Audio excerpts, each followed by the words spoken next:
Tevinter Nights, Down Among the Dead Men, by Sylvia Fekete. He'd done everything he could to avoid being drafted into the funeral guard. Swapping duties, extra shifts, tasteful bribes. Nothing had worked. Audric's friends in the City Watch had assumed it was the tedium he hated, and Audric, embarrassed, let them.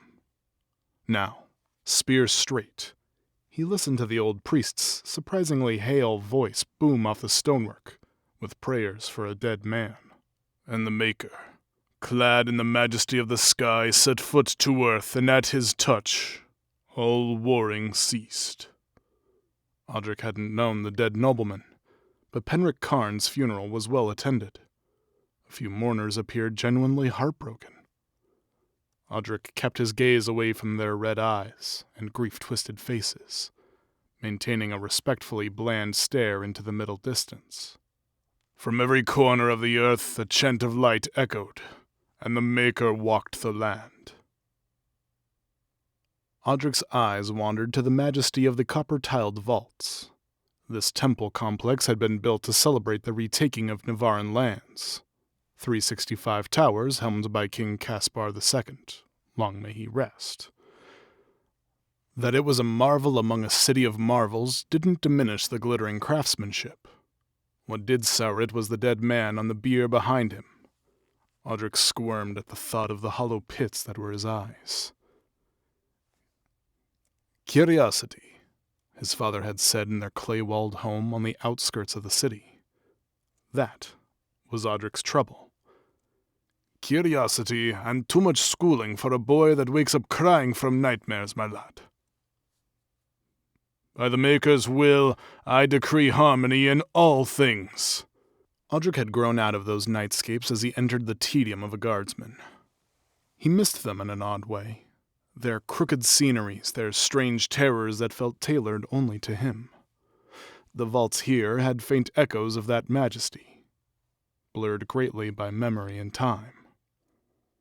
Lost in a gloomy churn of thoughts, Audric didn't hear the whisper of silk on the bier as the priest thundered the end of the chant. He missed the crowd's faces turning quizzical, then horrified. Let balance be restored, and the world given eternal life! But Audric would always remember the moment a withered hand grasped him by the shoulder, and a corpse in jingling gold crunched its teeth into his neck. What happened then? The older mage tilted a pot of tea encouragingly toward Audric. The younger mage, a woman with pulled-back hair and a severe gaze, sipped her own tea and regarded the guardsman silently. Audric shook his head. He didn't feel like tea particularly, while his eyes soaked in the room. He'd never been in a necromancer's study before. Ornately decorated skulls hung from the hooks in the high, dark ceilings. One wall was made up of shelves with books and tiny labeled drawers. The other was fronted by tables full of bubbling flasks, scales, alembics, and tortured-looking glass. A smartly attired assistant ground away with a pestle and mortar. Despite himself, Audric's eyes kept settling there. Please, don't mind Manfred. The older mage refilled his own cup. He'll finish mixing that tincture before you know it. Manfred, a clean-boned skeleton, held up a bowl. Audric read something helpful in the cant of its skull. The younger mage looked critical. It needs half a cup more elfroot. The corpse pulled out one of the drawers on the far side of the room, took out a withered root, and shook it inquiringly. The royal elfroot, please. Manfred moaned and fumbled at more drawers. Every mage in the kingdom of Navarra was part of the Mortalitasi, a group that trained the gifted in the mysteries of magic. They served as Navarra's arcane protectors and priests. Within the Mortalitasi was a group of select mages invited into an old fraternity called the Mournwatch. The Watchers served as elite guardians, keepers of the Grand Necropolis, and its sacred repository of the dead. Yes, that's the one! The older mage beamed. Very good indeed, Manfred. This was the first time Audric had met a Watcher. They had been the picture of courtesy, but Audric thought it would be futile to explain to them what the sight of a skeleton ambling under its own power did to a simple guardsman. Now, where were we? Audric dragged his gaze back to the older watcher across from him, with his silvered hair, tidy mustache, and long face full of concern. His expression reminded Audric of the Chantry scholars when they'd caught him reading by candlelight in the library. The good brothers and sisters had kindly tried to dissuade Audric from living in pages for so long he couldn't think straight come morning. It never worked. "Is there anything else you can recall about Lord Khan's funeral?" the mage asked gently. "No, I think... not much, sir. Another guard, well, Della even had to peel him off me, sir." The necromancer waved a hand. "Emmerich will do. Please!" Audric nodded absently, touching the bandage on his neck. It's a blur of screams, sir. Some of your own, I'd bet." The necromancer joked, but looked so sympathetic Audric relaxed by a degree. "Yes, sir." He had screamed, falling to the floor as the snapping, well-dressed corpse dug into his shoulders. He'd screamed as Della tried to pry it off and was smacked into the altar for her trouble. He'd screamed as he braced a boot against the corpse's ribcage and kicked over and over. "The Monowatch can track down the absent Lord Khan, guardsman," the younger mage commented. "This is our bailiwick. You are fully committed to this venture." Audric tried to recall how she'd been introduced. He'd been trying to stay as far as possible from Manfred at the time. The captain, well, they want the city guard to be involved, madam," Audric said. What the captain had actually said was, "That bloody ceremonial duty is supposed to be ceremonial! And make sure those musty corpse botherers bury Kern's body before his family blame us for this somehow." And then she had rather unexpectedly patted him sympathetically and gingerly on the shoulder. "If I can ask, if it's all right," Audric fumbled. He'd never dealt with necromancers face to face, outside of seeing them at funerals. "Do you know what's been going on?" "Premature possession," the younger watcher said crisply. The older one, Emmerich, nodded and added, "It must be, but that should be nigh impossible this close to the Grand Necropolis." "How come?" Audric asked. "Excellent question." Emmerich swirled the tea in his mug, looking too cheerful, Audric thought, for a man framed by so many racks of skulls. "The simple explanation is the wards inside the crypts deter most minor errant spirits. Penric Khan is either a man of great and unfulfilled passions, or very unlucky." The necromancer took a swallow. "After the funeral, Khan's corpse was spotted heading toward the necropolis. It would be easier to locate him if we had any remains, but there was very little spare material left after his body was displayed." Audric reached into a pocket and brought out a handkerchief. He unrolled its contents onto the polished desk. Will this do?" The younger watcher raised one thin eyebrow. "Myrna. That was it. Her name was Myrna. I found it. Got it in the fight, madam. With Lord Karn. Woke up with it scraping my palm." Myrna picked up the curved rib bone. One end was jagged from where Audric's boot had connected with Karn's ribcage. She handed it to Emmerich.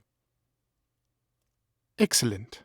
Emmerich, this is your remit." "I'll have it ready before sunset," he sighed. "It would be faster if we'd managed to replace the librarian by now. The students have naturally left the books a mess." Myrna nodded and swept to the door, robes flaring. "Guardsman, come along." "What for?"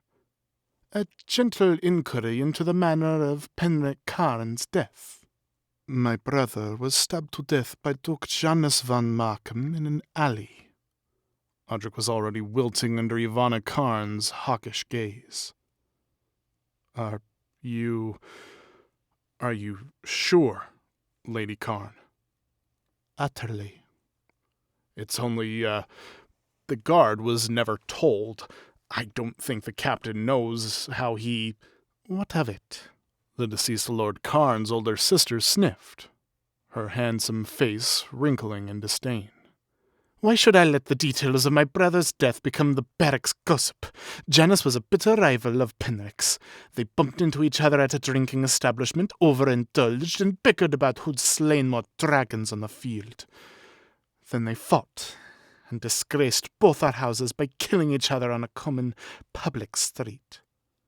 But the bodies... I arranged for the footman to deliver my brother's body to the priests. The Van Markhams did the same for Janice. Lady Karn scowled. The involvement of the city guard in a matter of private grief seemed most unnecessary. Audric rallied. Were there any witnesses to Lord Karn's death? The staff of the tavern, my brother's attendants, Janice's attendants, and several passers-by who stopped to watch the sport. Myrna's presence had meant Lady Karn couldn't turn them away. The Morn Watchers had absolute authority over funerary dead, but the noblewoman had practically ground her teeth when inviting them into her parlor. Frilly and gilded, Audric couldn't help but note, in that Orlesian style that was all the rage in the Free Marches 40 years ago. Lady Karn rose. If this has wound to its end, my household is still in mourning. One last inquiry, Lady Karn, Myrna said. Was there a similar disturbance at Duke Janice's funeral? Was it as restless as Lord Karn's? Lady Karn glared. Duke Janice was interred in the winged halls of the Grand Necropolis a day before my brother's funeral, without incident or delay. I promise, guardsman, you will be perfectly safe by my side. Audric hung back from a set of massive stone gates. They were lit by braziers and flanked by statues of robed and skull-faced men, carved in a style favored in the Exalted Age. Audric's memory inanely reminded him. Basalt from northern Ferelden, onyx inlays from Cumberland. Note how precisely the light falls on the skulls. Why would Lord Karn go into the necropolis? Audric crossed his arms, hoping they didn't start to shake. I don't understand. Why not let himself be buried if he wanted inside? The Mortalitasi believe that when someone dies, an inhuman spirit is pushed out from the Fade into our world. Myrna waved a gloved hand at the panorama of the Grand Necropolis, whose upper levels could be seen past the gates, quarried into the stone. In exchange, we invite those inhuman spirits to house themselves in the empty bodies left behind. Correct? Audric shrugged. It was such common knowledge he didn't see her point. Of course, outside Navarra, most nations burned their dead instead of entombing them. Even Audric, with no love of corpses, found the thought disturbing. Less well known is that if a more vigorous spirit claims a corpse, it may become enmeshed in that a man or woman's unfinished business. Whatever Lord Karn's goal, it must be something that would disturb the necropolis, or it could lie within a part forbidden even to the dead. Audric shuddered. Something on a causeway past the gates was coming toward them. And the spirit driving him is a strong one indeed, Myrna added. I'll be no good down there, madam, Audric blurted. Why? I'm sorry, I don't do well with the dead, madam. Why not? Audric shrugged helplessly. They make me uncomfortable, ever since I was young, I get nervous round corpses, madam. Fascinating. Myrna looked oddly intrigued. Then I must apologize for my choice of transportation. A carriage rattled up. Audric gripped his spear. The horses were bare skeletons with coronas of sickly, surging green fire. The pair stamped as they drew up. Audric stepped back as a horse swung its bony head around as if mimicking a living curiosity. "Madam?" Audric's voice was strangled. Myrna's face was half shadowed by the bulk of the carriage, rimmed by that spectral light. Her appraising look threw Audric back to being called to the Chantry's mother's office in trouble, the squirming sensation of being measured in a way that all his reading hadn't prepared him for. "This must be your choice." Myrna lit into the carriage, skirts brushing the lacquer-black frame. "Only answer one question." The inside of the carriage was dark and curtained. Myrna's voice issued from plush shadows.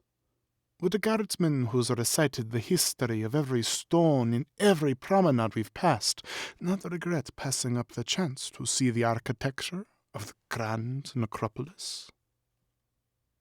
"I didn't know I was talking out loud," Audric muttered, clinging to a handhold as the carriage pelted down a track circling the necropolis's open-air mausoleums. "You mumble." Myrna seemed more relaxed, now that they were on their way. "I am impressed by the specificity of your knowledge."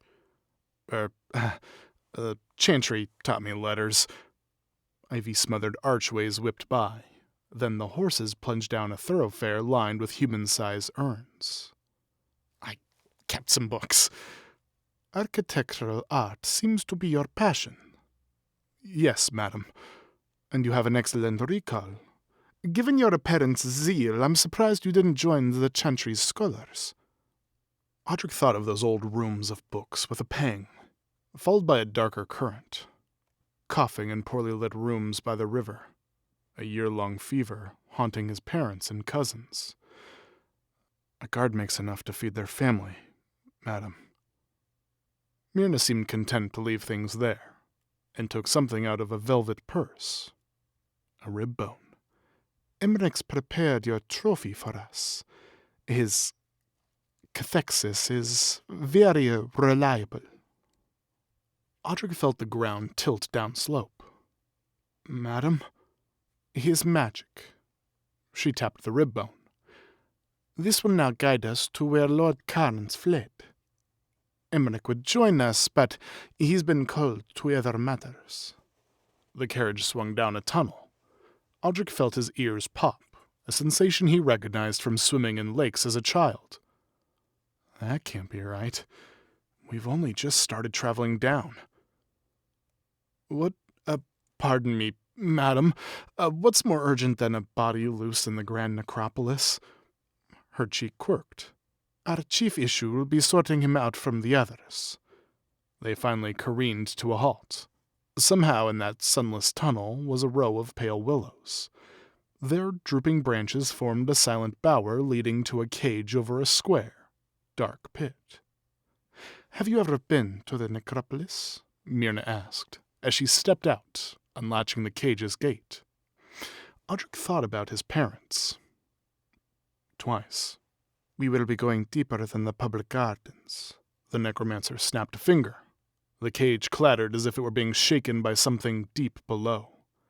"Touch nothing, make little sound, and do not wander." "Yes, madam." Audric touched the bandage on his neck again, and tried very hard not to look at the stamping skeletal horses. "Madam, when we see Lord Karn—" "Yes." Audric rubbed his neck, feeling more than a little resentment at the thought of the man. It was as if all the terror from the funeral was slowly transmuting into outrage. He's a mean biter in death, madam. How do we rope his sorry lordship back with us?" A platform rose up, slamming into place inside the cage with what sounded to Audric like a very final thud. "We will ask him, guardsman. Politely." The cage had been descending for a minute, its chains shuddering and groaning. Audric strained to see the levels they passed through the gloom. Here was the lowest parts of the open-air gardens, but they'd gone down below them already. Surely. "The necropolis's geography is a tangle." Audric startled. Myrna was beside him. closer than he'd realized. She was putting a steadying hand on his shoulder. Audric was further surprised to feel the warmth of it through Myrna's glove, even a heartbeat after she removed the hand. It subtends in unexpected ways. I don't, I can't take your meaning, madam. The lower halls and chambers of the great necropolis are not always in the same place at the same time. The lift went past another level. Audric stepped back as he saw skeletons in armor trudging sightlessly between rows of crypts. Their rotting clothing had the Watcher's stamp on it. Some sort of undead guard. Powerful magic, madam. Oh, yes. Myrna took out the rib bone, turning it over and over in her hands. Audric was fairly certain she was looking at something he couldn't see. The deeper we travel, the more pronounced the effect becomes. Myrna snorted, a sound Audric hadn't expected from her. There is reason even the canniest of thieves have never pilfered past the lift jolted, stopped. A voice screeched up the shaft. Tunnel bars! Mouldering busybodies, wretched Galfield vermin! Myrna sighed. Lord Karn, I presume. You chain me back up in that box before my honor is restored! Your body and spirit are at odds, Myrna said pleasantly, as if they were speaking in a market. I've come to correct this. Bah! Audric looked around, attempting to pinpoint where Karn's voice was coming from. He was perturbed to realize it was echoing from inside his own head. Lord Karn seems more, How's he talking, madam? Audric whispered. He's had time to reconstitute himself, Myrna replied. I suspect the spirit of pride moves his lips. No! The force of it rocked the lift. I am myself. I am Penric Karn, death of dragons, favored of the kings of Navarra. The spirit's voice reached a fever peak. Join the dead you hold so dear, and leave me to my work. Something rattled the top of the cage. It made a sharp, chiming snap. Then the lift fell. Guardsmen! Myrna grabbed Audric again. There was a sickening whip, whip, whip as entrances flashed past the lift's doors, too fast to see. Audric looked at her in terror. But through the screaming plummet, Myrna's eyes were fastened on those squares of light. Corpse glow flickered. Hold fast! Audric's neck prickled. And there was a wrench. Audric hit stone. The Morn Watcher slid to a stop beside him. This was a vaulted corridor. Fine marble, finished by sand polish. His mind chattered, and there's a bronze trim on those sconces of green fire. A few lengths away was the lift shaft. Broken chains whipped past, followed by nothing. Then a distant crashing boom. Dust billowed out, coating them both. Myrna coughed into a handkerchief. Audric pulled himself up, saw he was braced on a tomb, and almost fell again, letting go. As the dust settled, Myrna wiped her face, tucked away the handkerchief, and turned to Audric. Guardsman, I fear we face a slight delay. That sleight of hand she'd used in the lift, Myrna explained, could only whisk people about a step or two.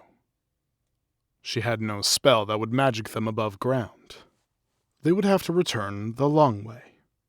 After, and she emphasized this, they dealt with Lord Karn. Where's he now? Audric asked. Was that him inside the lift? Karn cast forth a shadow. Pride has the power to make itself known where it is unwanted, and I am sure it is a spirit of pride that has possession of Lord Karn's remains. Seems so, madam. Audric looked around, still dazed. The delayed fright warred with a fascination with the stateliness of his surroundings. The place was beyond antique. He peered up at a cornice carved with skulls that merely stared back down. The grainy stone looked as if it were at least from the Tower Age. Did the Grand Necropolis go back that far? Audric considered it. Then another thought intruded. Lord Karn, madam.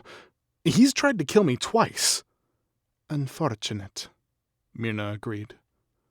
Do you know where we are? Yes, she replied, then added, approximately. A wind suddenly whipped through the corridor, rattling dried flowers tied in sheaths to the crypts. Madam, I hear it. Stay by me. Be still. The sconce's fire dimmed. Audric backed into Myrna, who'd gone still herself. Voices leaped through the air, which seemed to darken in a fashion unrelated to the light. The sounds grew louder, witless gibberish that sounded like words but slipped away just before being understood. It came from all around, as if they were in a crowd, and underneath the mutters, Audric heard something more. A predatory droning, crawling nearer. Eventually, it faded. A frown pinched Myrna's face, and her voice was soft. We are lower in the necropolis than is wise. Cleave to me for both our sakes. Then she held out her hand. I can't. I wouldn't presume, Audric babbled, horribly ashamed for some reason. The presumption is mine. Myrna looked down the passage. If you're in contact with me, you may see things, more clearly, until we reach the upper levels. Audric took her hand. He was wearing his gauntlets, but warmth spread up his arm. What sorts of magics the Morn Watchers had at their disposal he didn't know. But the air seemed to steady. The corridor led into a tall room, with pillars repeating in long lines, like an arcade. To Audric's astonishment, streams of black water gurgled through the chamber, via channels cut into the rock.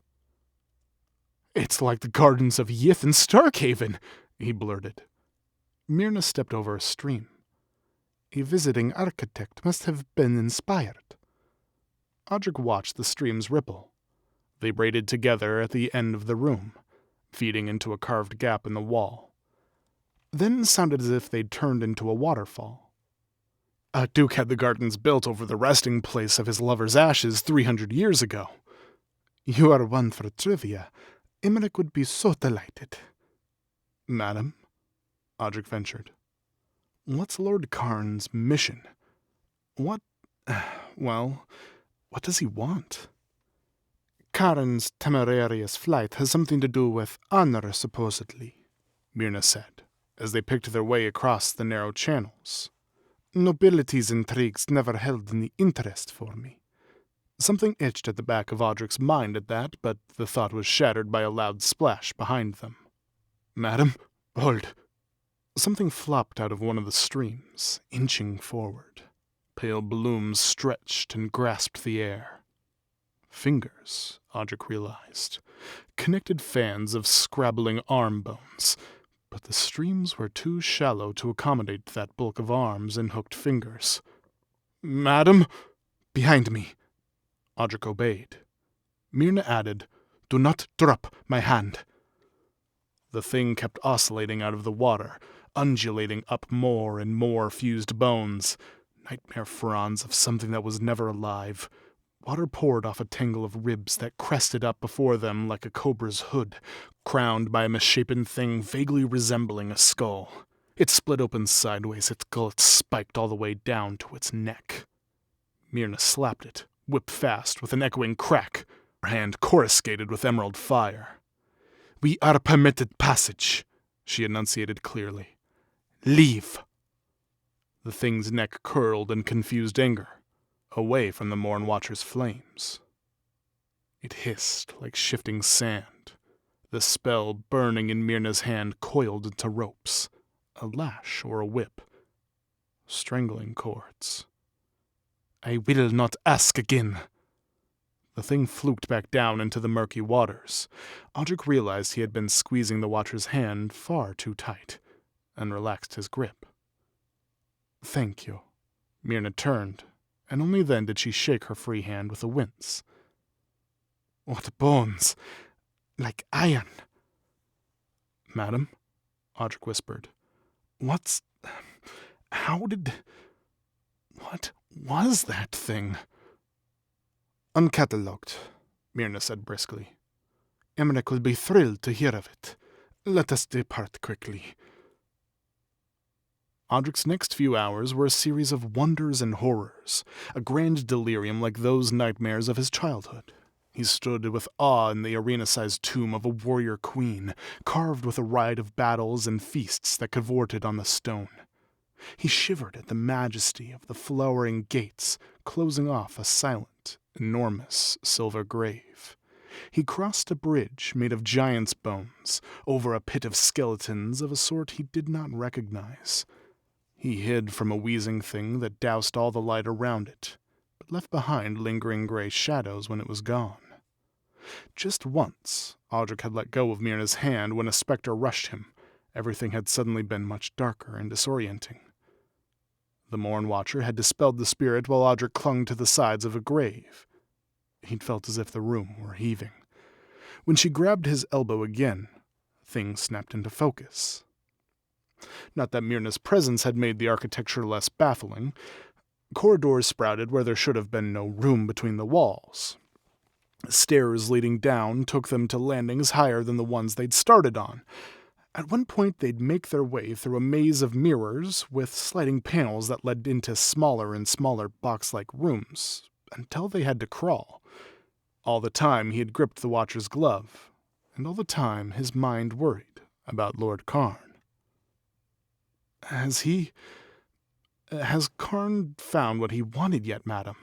He may be occupied, Myrna said, as they traveled a gently sloping path past tableaux of the dead. The carefully preserved corpses had been posed as they'd been in life, reenacting their daily rituals. Some even moved, albeit slowly. It's no easier for the dead to pass through some of these places than the living. Lord Karn must want this manner of honors settled pretty, very badly. Undoubtedly, Myrna replied. Have no fear. We draw closer to the upper levels. Audric felt it. A lightning in the air. The twists and turns of the passages were just as numerous, but the chambers were quieter. They even passed a few docile undead shuffling past harmlessly. After the exotic terrors below, Audric only felt mild aversion instead of his previous squirming fear. Myrna stopped abruptly. That statue, she said. How would you describe it? Lapis lazuli carved in the Amor Tormente or Legion style, holding a scepter. Does it seem familiar? I've seen woodcuts of the style in books.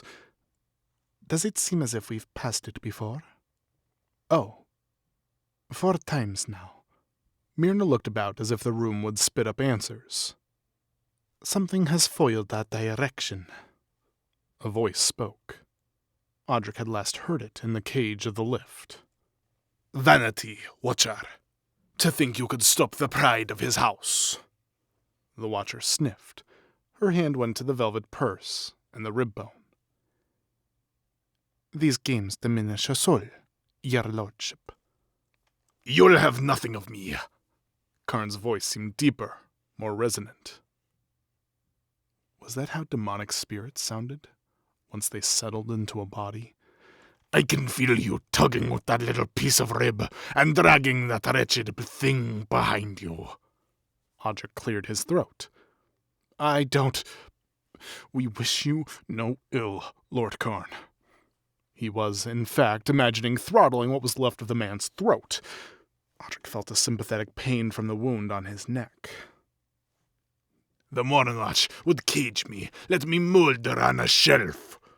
Myrna's lips became a thin frown as she looked around, as if searching for the disembodied voice beyond the walls. Lord Karn! Something smashed through the ceiling. Audric was nearly crushed as a golem of lashed-together bones hit the floor with a crack. It thudded toward them, effortlessly shoving aside the broken stone. Audric heard Lord Karn's voice sneer. I go to make my challenge, Watcher. Just before the golem's long, bone glaive whistled down, Audric and Myrna dived in different directions. The golem swept the glaive back at head height. Audric was saved by ducking behind a fallen chunk of stone. He scrambled farther as the golem advanced. Myrna started to dash to where he was. "Guardsman! As in the lift! Come to—" The golem slammed the glaive into the ceiling. Myrna barely tumbled clear of a slab of stone the size of a horse. The pouch, containing the rib bone, slipped from her hand, and the golem's blade scythed down. There was a crunch. Myrna winced, but kept moving even as the glaive spun. There was a ring of metal on metal as it hit Audric's spear. "Guardsman!" Audric barely deflected the golem's next sweep. The creaking monster had a strength of rock slide. He feinted to the side. A second set of arms unfolded from the golem's chest, clutching knives. Audric parried them first, dodged the second. The main glaive swung back, like a pendulum. Warm dizziness. A rush of cool stone. Audric gasped. They were in a room of smooth, dark green walls and tiny candles cupped in yellow glass. He could hear the golem stomping somewhere above them. Glaive scraping the floor. A bony form in a deep shelf of the room stirred at the sound. It looked at them reproachfully, then rolled back to its rest. The guardsman pushed himself up with a scrape. "Thank you, madam," he said. There was something subtly wrong about the depth of the place. Floor-length Serault glass mirrors, fixed in the green. See how the candles look like hovering stars? Myrna shook her head, brushing off her dress. "Your endangerment is directly related to my folly." "No! You came for me, madam." "As I should." The sound of the golem faded. Either had stopped or wandered away. Audric patted himself down. "Would have been easier to leave me. So thank you. Again." His hand jutted against something cold. "Guardsman?" "Sorry, something's, I don't know what." "Guardsman." Myrna sounded regretful. Audric felt a sudden, inexplicable pang as she continued. "I'm afraid this must be now." "What must?" Audric heard a strain in his voice. "What's now?" "Look down." "I don't know what you—" "Look down." Audric looked. The broken blade of the glaive was lodged straight through his dry, unbloodied, unbreathing chest. Oh. The Chantry sisters that had schooled Audric were also Navarran. The nation's orthodoxy accepted that the Grand Necropolis was a fitting resting place for the bodies of all good souls, destined to sit by the side of the Maker. The metaphysics of what would happen to his flesh, however, had been hand-waved. The spirit that would be placed there was not their providence, the sisters said. The city's necromancers would tend to that after his final hour came. Audric felt somehow cheated that he was still conscious after it had happened. "When?" he demanded. How long have I been... Has this..." "Guardsman Audric Felhausen died of his wounds after Lord Karen's funeral." Myrna sounded apologetic. "His body arose the next morning and went to his old post. Your captain was at a loss. As you were intestate, she sent you to us to ease your passage." "I'm not dead," Audric said, as he grabbed at the blade in his chest. "I'm myself. I'm not a spirit. I'm me." Audric staggered as the blade came out with a sickening crunch. Flakes of... Maker! Dried blood came out with it. "You are not quite what you were, if that's who you still aim to be." "Please, stop! Stop talking like that!" Audric trembled.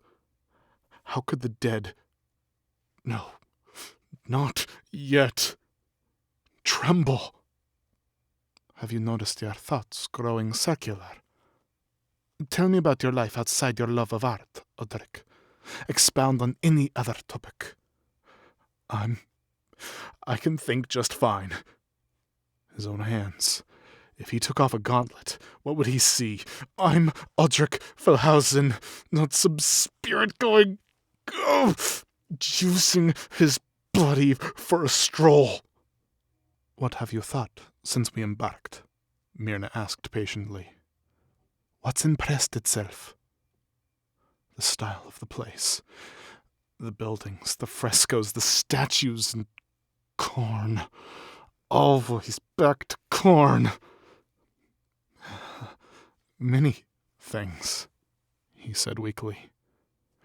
Myrna's look sliced clean through him. The truth, Guardsman Odric. He'd loved his books. He never had any pretensions to being a scholar. He simply wanted to collect and read for its own sake. After work, after a few drinks with the other guards, he'd slipped away shyly to his apartment and read by lamplight and fire. He'd loved the comfortable silence of those nights, loved them more than anything else. Odric lurched over to a mirror. A hollow face sagged back at him. He groaned, and the sound he now realized was a peace with the other dead around him.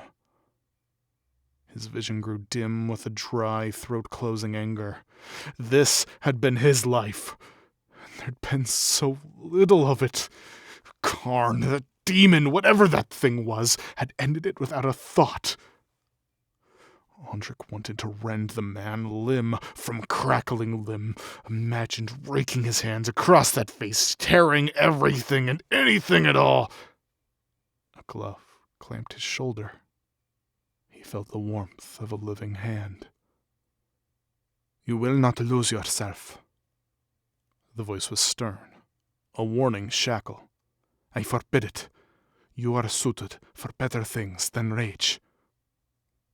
For a moment, Odric saw his body, Myrna and the green stonework from above, as if he hovered a length outside them all.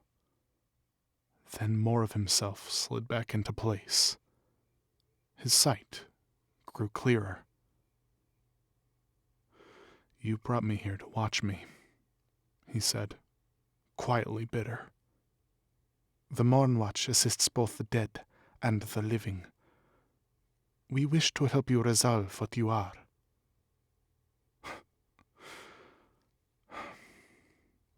What's that? Driven. Myrna squeezed his shoulder more consolingly, then stepped away. An entity as complete as you are is rare. Some of my colleagues argue the higher dead, such as yourself, do in fact hold fast to their mortal souls. Others attest that this is impossible.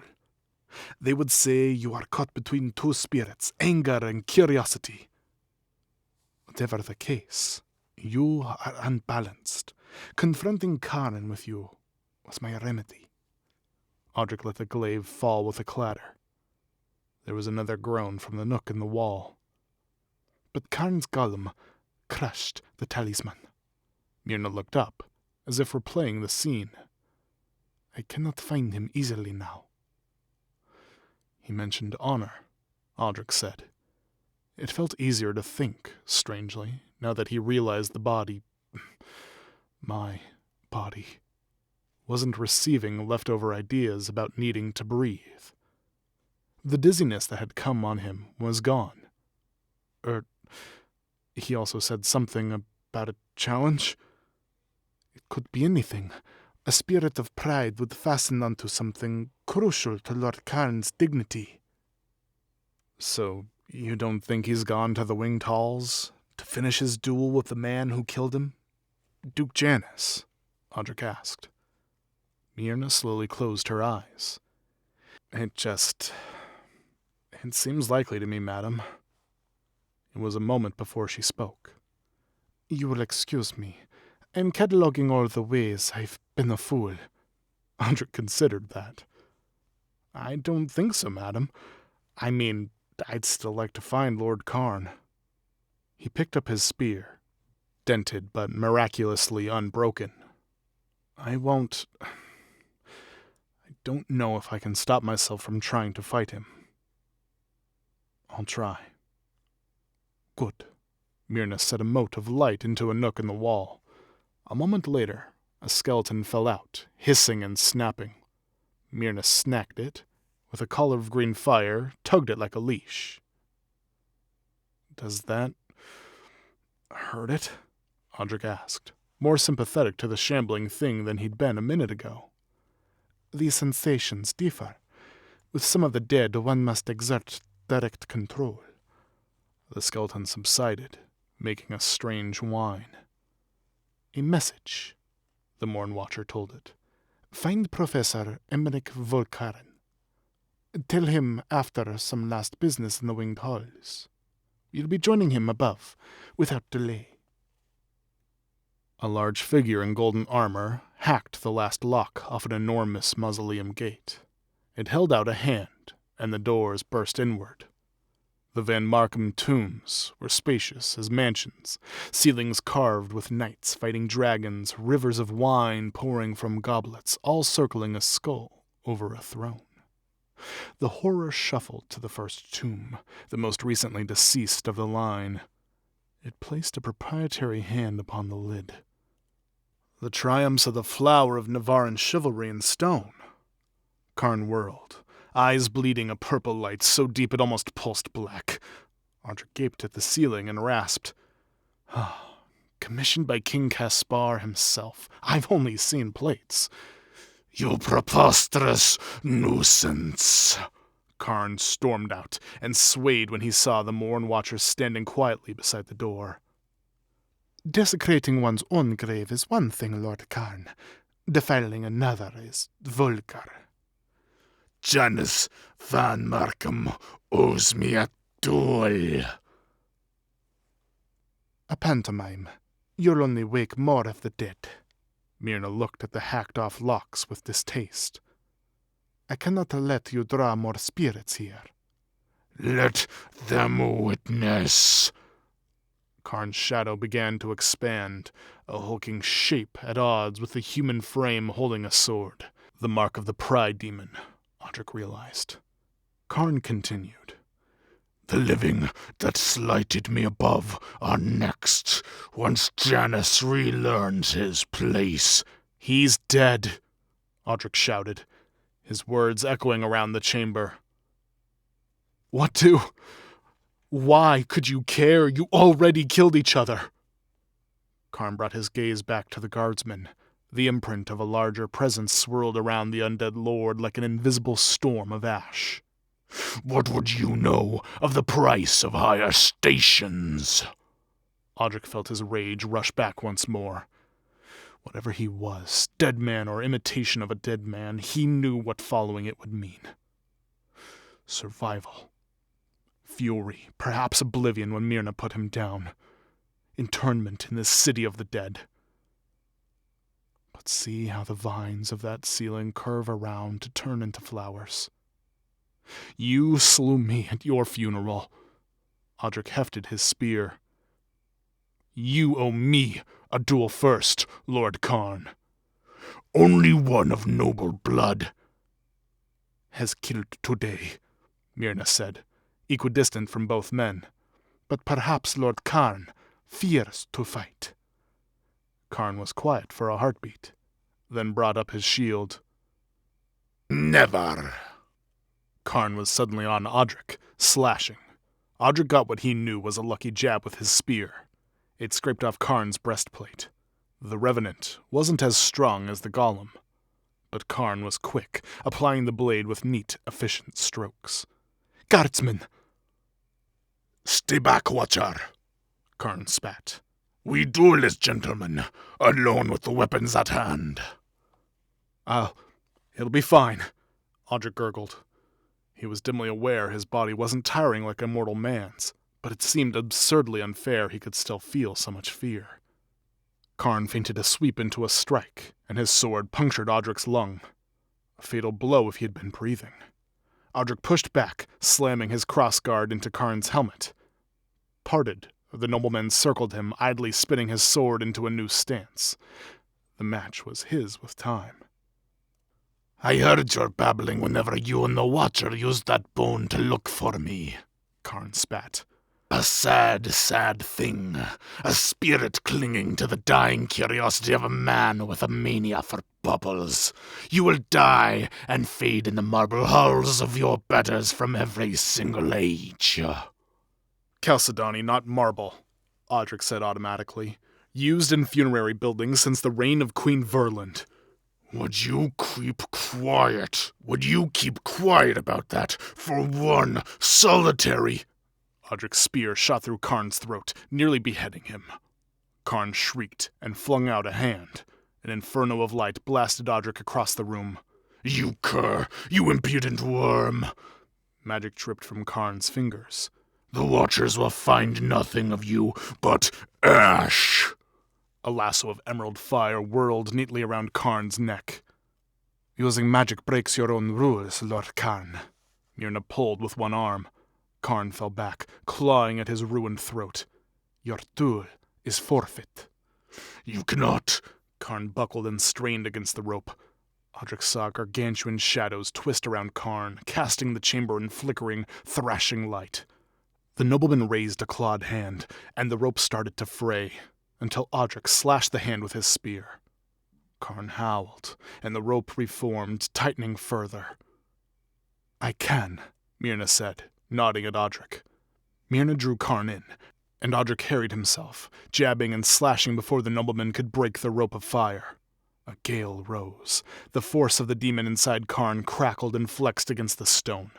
Myrna calmly continued to pull, looking as if she was exerting no more effort than dragging a small but willful dog. Finally, she had Karn near enough to touch, his flesh smoldering around the rope. I did not permit you to duel Audric for your own satisfaction, Lord Karn, the Morn Watcher declared. What then? I allowed him, Myrna said sweetly. To see that pride is a cheat. Myrna yanked, hard. Karn screamed, then suddenly stopped. Audric staggered up to Myrna, right as the gaping skull, helmet and all, rolled to his feet. The jittering shadow settled. The invisible presence that had filled Karn seeped away. The guardsman picked up the silent skull. What familiar teeth. And Audric placed it on Karn's fallen body, feeling nothing but sad relief. Excellent. Myrna tucked a stray hair back into place. The crypts calm already. What now, madam? You heard my message to Emmerich? She crooked a finger, gesturing to Audric. Will be expected. It won't be difficult to return from here. Audric looked around. I'm allowed to come back with you? Of course.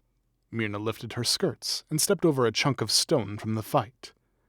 Emmerich will be put out if we don't both show up for tea. They were back in Emmerich's den. Audric had been astonished to see familiar tomes in a neat stack on the necromancer's desk. Are those? Yours, yes, from your home. Emmerich shook his head. Forgive the liberty, guardsman. After you and Myrna left for the necropolis, I had to search for a reason you might have returned so unexpectedly. I believe we found it, Myrna said, from where she was overseeing Emmerich's skeletal assistant transfer the contents of a bubbling beaker into a bowl. Emmerich handed the top book to Audric. It was a gazetteer of the Navarra city, stamped with a crowned skull surrounded by flowers. Audric flipped it open and read the blocky inscription. To our son, with love. May you be blessed in your studies with the chantry. All this effort. For me? I'm just a guardsman, sir. Was? Audric pushed doubt aside and held the gazetteer to his chest. He existed, knew what he loved, and that he had been loved. And that somehow seemed enough in the moment. The great leverer has no favorites, Emmerich smiled. Neither does the Mornwatch. You are faced with a choice, Myrna said, coming over. You have confronted your killer and recognized your driving passion. You may rest now, guardsman. Or you may work under the auspices of a watcher, Myrna said. Under a modicum of magical control. To avoid enemy, the bond must be given freely. To you, madam, if it is satisfactory. The guardsman ducked his head, and because that felt inadequate, knelt on a knee and held out a hand. Myrna, smiling slightly, took it. Emmerich coughed, looking away. Please let the poor fellow up. What position were you thinking? I thought it was obvious. Audrey felt a slow excitement as he heard Myrna say, We have a great need for someone to take charge of the library. This has been Tevinter Nights, Down Among the Dead Men by Sylvia Fekirikudi, and read by Kyle Bond. Thank you.